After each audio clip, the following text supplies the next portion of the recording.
This year in 2021, we were anxious to see if he'd survive the winter and what 7 years might bring for the buck. After all the finishing touches, returning 10 days later to check the stealth cam, he was still there regularly and growing like crazy. This was definitely the year that we wanted to target him, and we had just the young fella in mind that might want to give it a try.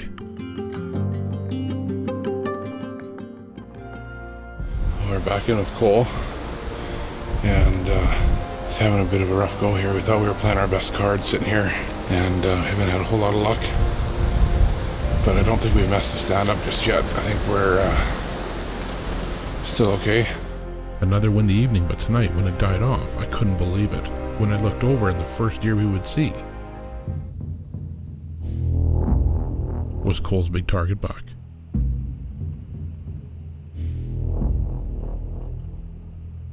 Everything was going just right, but it's never over until it is. Cole begins to get ready, and the big buck sees or hears something and nails us.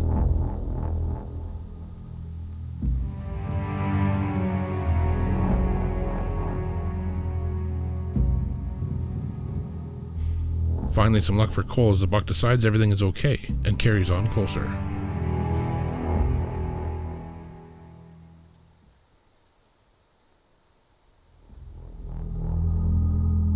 Stepping out perfect broadside, Cole begins to draw. And again, the buck nails us. Now 2/4 towards to shoot, and knowing we're done for this time, I make sure Cole stays ready as the buck will likely turn back to leave. And when he does, I tell Cole to draw, knowing I could stop him broadside as he leaves. There you go.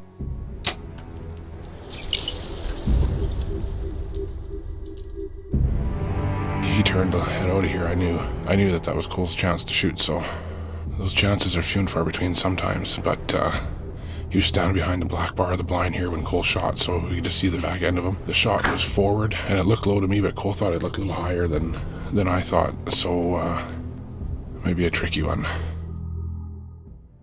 We tracked him to the little corner of this bush here, and we're just gonna get out of here because blood's pretty dark, eh? We're gonna give him a little bit of time and make a plan from there. Not ideal, but we'll get him. We held hope that if we left the buck and didn't jump him, that the morning might bring better news, though it didn't. Well, it's not going a whole lot better today. Blood pretty much shut right off, and we're just finding bloody foot tracks. We've been here for, a good 4 or 5 hours today, and we're about 800 yards into it, so it's not looking real good. Another day and nearly a mile of tracking passed, but we were still headed back the next morning. A little bit tough looking for a deer when you're not even certain he's dead, so our initial thought was that it might not be fatal, but it might be. And options were getting thin. We had tracked 1,200 yards from the shot now, and today, again, provided no better information if the deer was alive or dead, so we were headed back tomorrow. Well, it was day 3 looking for Cole's deer, and Steve and I were going for a little bit of a walk. We seen one raven and one magpie flip in onto the bush. Steve walked over about 50 yards, and there he is. So definitely not how a guy wants to find him, but not much else you can expect 3 days later. So we're just gonna call Cole over here.